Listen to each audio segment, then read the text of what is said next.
My dear students, NCERT math class 10 प्रश्नावली 5.3। आज की वीडियो में मैं आपको प्रश्न संख्या 11 से आगे कराऊंगा। सबसे पहले आप सभी का मेरे यूट्यूब चैनल में मोस्ट वेलकम है। प्रश्न 11 कुछ इस प्रकार दिया गया है। यदि किसी एपी के प्रथम n पदों का योग 4n - n² है तो इसका प्रथम पद अर्थात S1 क्या है, प्रथम दो पदों का योग क्या है, दूसरा पद क्या है, और इसी प्रकार तीसरे और 10वें और nवें पद ज्ञात करें। यहाँ आपको प्रथम दो पदों का योग ज्ञात करनी है, लेकिन दूसरा पद ज्ञात करनी यानी A2, इसी प्रकार तीसरा पद यानी A3, 10वां पद यानी A10 और nवें पद ज्ञात करना है यानी an ज्ञात करनी है हमें। और n पदों का योग, प्रथम n पदों का योग दिया गया है 4n - n²। सवाल थोड़ा क्रिटिकल है लेकिन बन जाता है, आसानी से सोल्व हो जाएंगे। ध्यानपूर्वक समझिएगा। पहले जो गिवन है दिया है उसे हम लोग लिख लेंगे, जो दिया है उसे हम लोग लिख लेंगे हल। दिया है n पदों का योग, n पदों का योग बोले तो 4n - n²। इसे हम इक्वेशन फर्स्ट का रूप दे देंगे, इसे हम लोग समीकरण 1 मान लेंगे। और जैसा कि ब्रैकेट में दिया हुआ कि प्रथम पद ही S1 होता है, इसे आप थोड़ा समझिए कुछ इस प्रकार। अगर कोई मैं एपी लेता हूं, जैसे 2, 4, 6, 8 मैंने लिया एपी, तो प्रथम दो पदों का योग होता है 2 + 4 = 6। प्रथम पद जहां आपका 2 है तो प्रथम पद का योगफल भी तो 2 ही होगा ना, यानी A = S1 ही होता है। S1 बोले या A1 बोले या सिर्फ A बोले, ये कहीं बात है, क्योंकि प्रथम पद जो खुद है वही प्रथम पदों का योगफल है। अब प्रथम दो पदों का योगफल हो जाएगा, प्रथम पद और दूसरे पद को हम जब जोड़ेंगे तब वह S2 कहलाएगा। यही बात यहाँ से समझनी थी।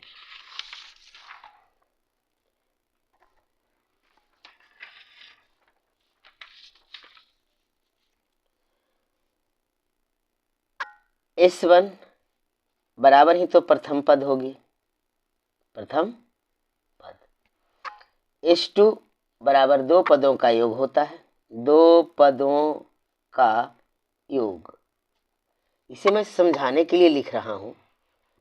अब ऐसे इतना अगर एग्जाम में आए तो जरूरी नहीं है लिखना, लेकिन मैं इसे समझाने के लिए लिख रहा हूं। अगर लिख भी ले तो कोई भी दिक्कत नहीं है। S3 यानी तीसरे पद तक का योग, तीन पदों का योग कहलाएगा। S3 बराबर क्या होता है, 3 पदों का योग। अब यहां मान लेंगे, माना कि n बराबर 1, 2, 3, 4, इसी प्रकार हम n का वैल्यू लेकर समीकरण 1 में रखेंगे। रखने पर हम लोग S1 ज्ञात करते हैं।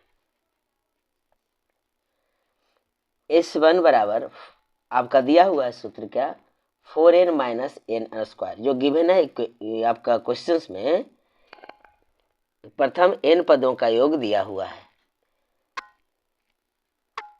n की जगह हम 1 लेंगे, क्योंकि हमने S1 लिख चुका हूं, तो Sn बराबर होता है, n की जगह हमें 1 लेना है, 4 इंटू गुना n की जगह 1 ले लिया माइनस n की जगह 1 ले लिया, स्क्वायर कर दिया। इसे हम आगे हल करेंगे तो 4 घटाव 1 बराबर आ गया 3। यही हमारा प्रथम पद भी ज्ञात हुई, एक आंसर तो आ गया, यानी प्रथम पद ए जिसे कहते हैं बराबर आ गई 3। एक आंसर यहाँ से आपको मिल जा रही है, ये आपका आंसर मिल गया। अब हमें निकालना है S2। S2 बराबर 4n - n² में n की जगह हमें वैल्यू क्या रखना है, तो 2 रखना है। 4 इंटू n की जगह हम 2 रख लेंगे, -2 का स्क्वायर, चूँकि n की जगह में 2 रखना है। 4 दूनी 8 हो गया, माइनस 2 दूनी 4 हो गया। 8 में से 4 जब घटती है तो 4 बचता है। तो H2 भी हमें ज्ञात हो गई। यह भी आपका एक आंसर बुक में मिल जाएंगे। 2 आंसर हमें ज्ञात हो गई। अब इसके आगे हम लोग बढ़ते हैं। अब कह रहा है दूसरा पद, तीसरा पद और 10वां पद। दूसरा पद, तीसरा पद और 10वां पद। दूसरा पद क्या है, तीसरा क्या और 10वां क्या है? तो चलिए, दूसरा पद बराबर, दूसरा पद बराबर, जैसा कि हम लोग पहले पिछले चैप्टर में पढ़ चुके हैं, बना चुके हैं कि दूसरा पद बराबर होता है a प्लस डी, यानी A2 बराबर a प्लस डी होता है। तो हमें तो यहाँ डी नहीं ज्ञात है ना, हमें तो यहाँ डी मालूम नहीं है। तो जरा समझिए, अगर कोई AP हो 2, 4 और 6 हो, तो अगर हमें दूसरा पद ज्ञात करना हो, ये वाली, और दिया हो ये दोनों का योगफल, तो ये दोनों का योगफल 6 है और पहला पद का योगफल कितना है, 2 है। अगर घटा देंगे 6 में से 2, 4, तो 4 हमें प्राप्त हुई ना। तो हम क्यों ना H2 माइनस S1 लिखें, बिल्कुल लिखेंगे, H2 माइनस S1 लिखेंगे। तो दूसरा पद बराबर हमें क्या लिखना होगा, H2 माइनस S1, और H2 माइनस S1 को हम लोग सोल्व कर लेंगे। जहाँ n है वहाँ 2 रखेंगे और S1 तो हम लोग ले ही आए हैं। वैसे भी H2 है और S1 है, H2 है और S1 है। आपका H2 4 है और S1 हमारा 3 है। तो हमें दूसरा पद ज्ञात करना है। तो H2 हमारा 4 है, H2 और S1, देखिए S1 निकला है 3 और H2 निकला है 4। तो इसे हमें निकालने की जरूरत नहीं है, 4 माइनस 3 कर लेंगे तो आ गया 1। अगर यहाँ आप चाहें तो इस प्रकार लिख सकते हैं H2, तो 4 n की जगह आप 2 लिखिएगा, माइनस 2 का स्क्वायर, कोष्ठ बंद करके माइनस, फिर S1 में आप लिखिएगा 4 गुने 1 माइनस 1 का स्क्वायर। तो इस प्रकार से भी वही आएगा, लेकिन हम लोग निकाल ही चुके थे 4 और 3, तो क्यों नहीं हम 4 और 3 वैल्यू रख दें। चलिए, तो इस प्रकार से हमें दूसरा पद भी ज्ञात हो गया, तीसरा पद भी ज्ञात हो गया। दूसरा पद, तीसरा पद भी पूछा है सवाल में। चलिए हम लोग तीसरा पद ज्ञात करते हैं। तो तीसरा पद बराबर हो जाएगा इसी प्रकार से S3 माइनस S2। तो तीसरा पद ज्ञात करने के लिए हमें क्या करना होगा, n की जगह 3 लेना होगा और n की जगह 2 लेना होगा। अर्थात हम लोग लिखेंगे 4 गुने 3 माइनस 3 का स्क्वायर, ये S3 बराबर हो गया, माइनस H2 बराबर तो ज्ञात है हमें, लेकिन मैं यहाँ लिख दे रहा हूँ इस बार, n की जगह हमें 2 लेनी है और माइनस 2 का स्क्वायर करने, इसी को हल कर लेंगे। 4 तिया 12 माइनस 3 तिया 9, 4 दूनी 8 माइनस 2 दूनी 4। 12 में से 9 चला गया तो बच गया 3, माइनस 8 में से 4 गया तो 4, तो 3 में से 4 चला जाता है तो माइनस का 1 बचता है। चलिए, एक आंसर हमें यहाँ से मिल गई, तीसरा पद भी हमें ज्ञात हो गया, एक आंसर यहाँ मिल गया। अब हमें निकालना है S10, 10वां पद निकालना है, S10 नहीं, 10वां पद हमें निकाल लेनी है।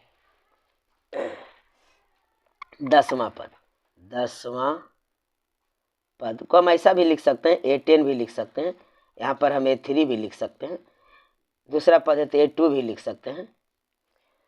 10वां पद A10 बराबर S10 माइनस S9 होगा।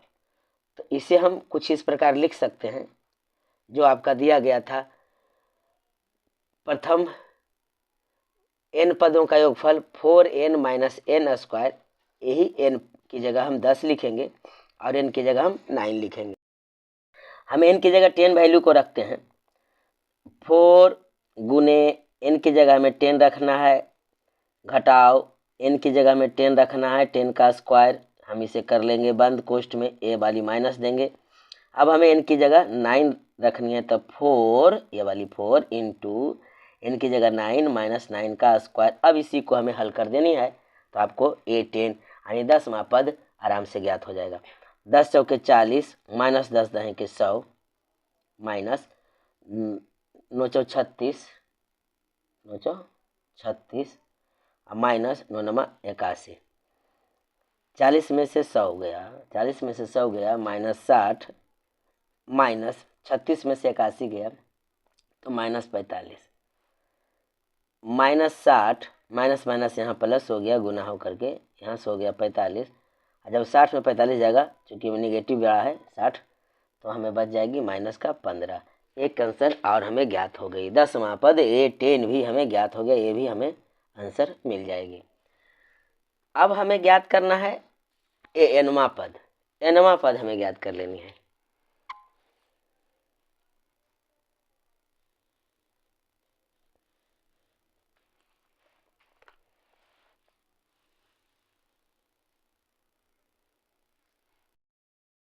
अब हमें निकालनी है Nवां पद। तो यहाँ थोड़ा सा आप समझिए एक बात को। An बराबर, पीछे हम लोग पढ़े थे A plus N minus 1D। क्योंकि हमें यहाँ D मालूम नहीं है, N मालूम नहीं है, A तो मालूम है, तो फिर हम किस प्रकार इसे ज्ञात करेंगे Nवां पद। तो चूँकि हमें योगफल के रूप में चलना है, तो An बराबर हम लिखेंगे Sn माइनस Sn माइनस 1।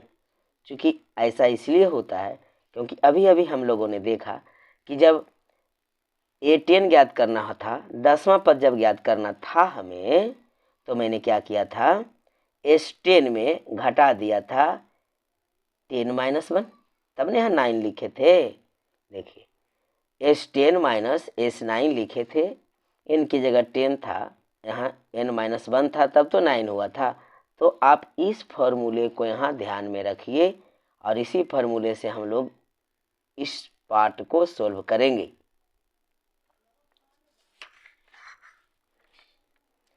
ये आपका रफ हो गया जी। तो n का मान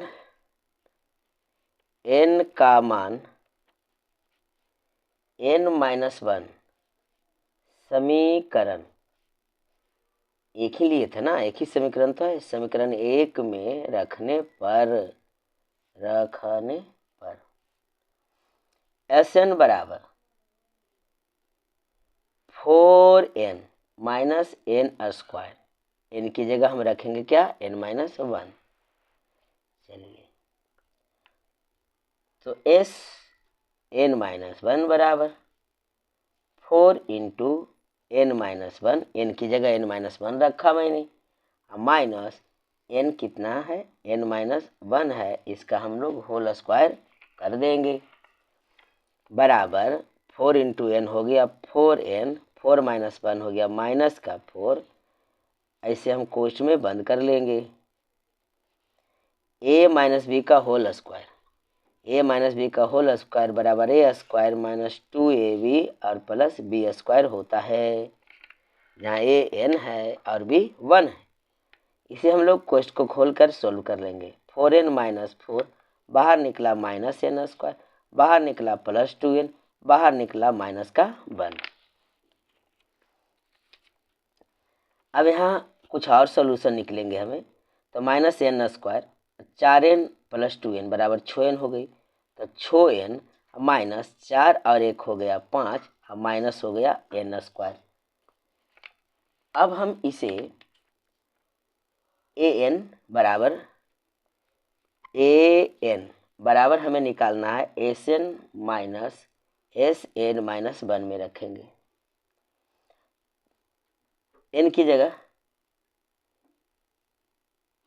4n minus n square minus जो वैल्यू आई है, क्या आई है, माइनस का n स्क्वायर प्लस का 6n और माइनस का 5।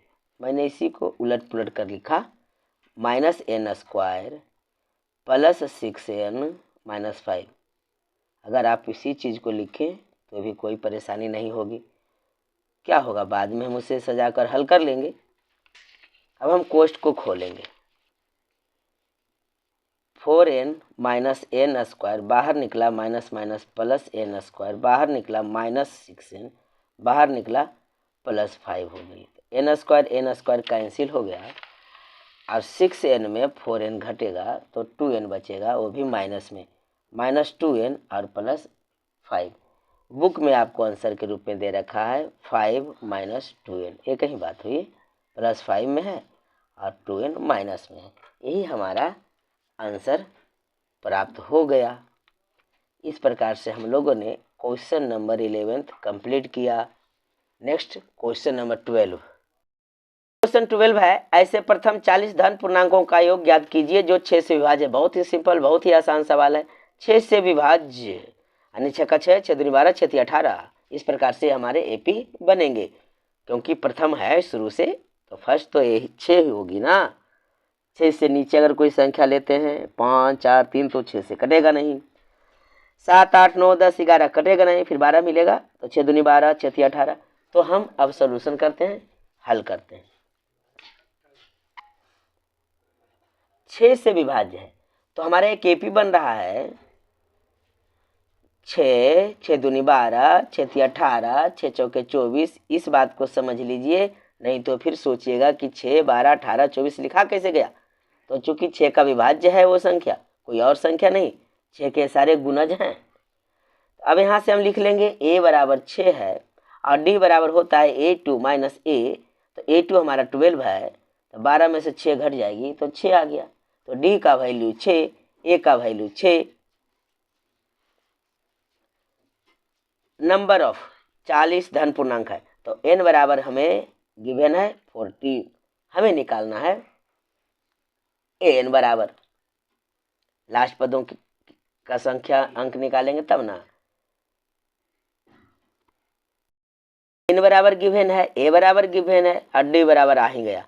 तो अब हमें निकालना क्या है, 40 पदों का योग यानी S40 निकालना है। S40 40 पदों का योग यानी Sn बराबर होता है n/2 × 2a + n - 1 d। n की जगह कितना लिखना है हमें, 40/2। सबसे आसान सवाल, ऐसा सवाल दिया है कि फर्स्ट में इसी को देना चाहिए था। 2 a बराबर है 6 जोड़ n की जगह में लिख लेनी है 40, 40 n 40 है, n की जगह 40 लिख लेनी है और माइनस का 1 और d हमें 6 है। 2 से कट गया 20 बार में, 20 × 6 दूनी 12 जोड़ 40 में से 1 चला जाएगा 39 बचेगा। इसे हमें गुना कर देना है 6 से। 20 × 12 प्लस 39 को 6 बार पढ़ेंगे, 6 9 54 234 होगा। 20 कोष्ठ हटेगा गुना होगा, 234 में हम 12 जोड़ देंगे तो आ जाएगा हमको 4 2 6 3 1 4 246। अब 246 को हम 20 से गुना कर लेना है। 6 दूनी 12, 2 हाथ में 1, 4 दूनी 8, 1 9 2 दूनी 4 यानी 4 9 2 और 1 0 हो गई। यही हमारा आंसर होगा, बिल्कुल होगा यही आंसर। ये बहुत ही आसान सा सवाल था। नेक्स्ट क्वेश्चन क्या है, नेक्स्ट प्रश्न संख्या है 13 8 के प्रथम 15 गुणजों का योग ज्ञात करें।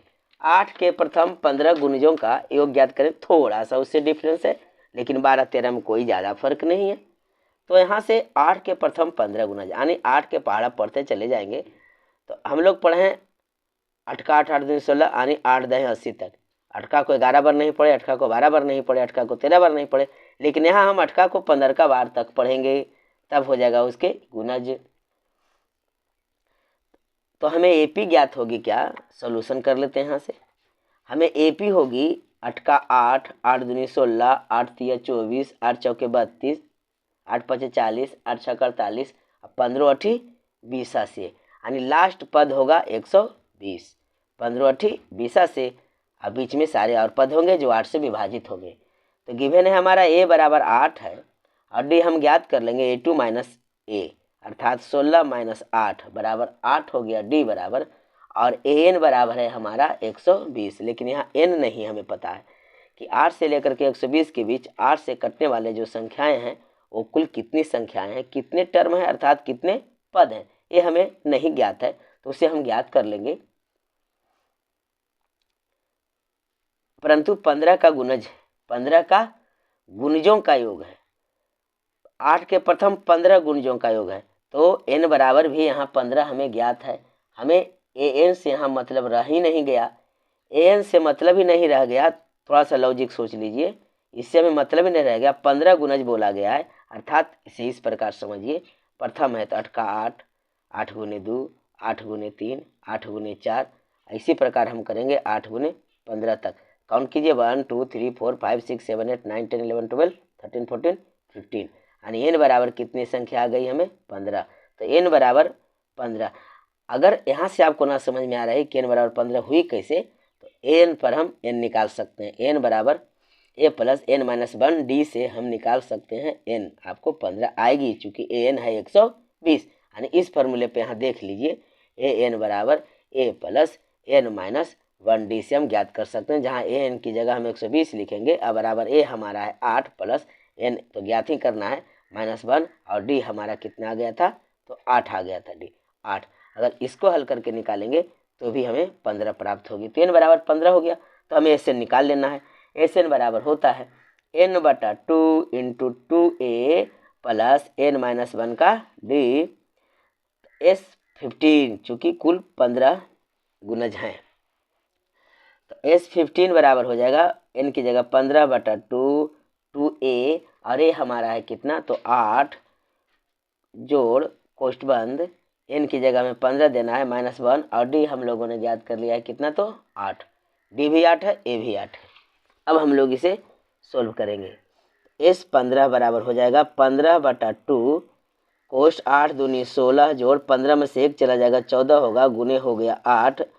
एस 15 बराबर 15 बटा 2 बड़ी कोष्ठ 16 जोड़ 14 8 क्या हो जाएगा, बरियोतल से 112 हो गई।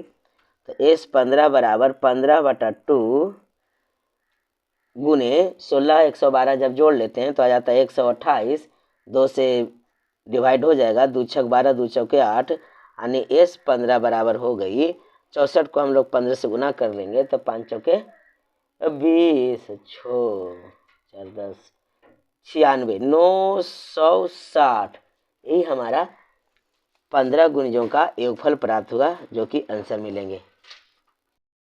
क्वेश्चन नंबर 14 है 0 और 50 के बीच की विषम संख्याओं का योग ज्ञात कीजिए। विषम संख्या माने तो क्या होता है, वैसी संख्याएं जो 2 से पूर्ण रूप से विभाजित ना हो, यानी एक शेष बच जाए, वैसी संख्याएं को हम विषम संख्या कहते हैं। 0 से 50 के बीच कहा गया है, जैसे 1 हो जाएगा, 3 हो जाएगा, 5 हो जाएगा, 7 हो जाएगा, इसी प्रकार की संख्याएं। तो हमें एपी क्या मालूम हुआ, हल एपी जो हमें ज्ञात हो रहे हैं वो क्या हो रहे हैं, पहले 1 फिर 3 फिर 5 फिर 7 डॉट डॉट डॉट डॉट 50 से कम 50 तो सम संख्या है, यानी 49 तक।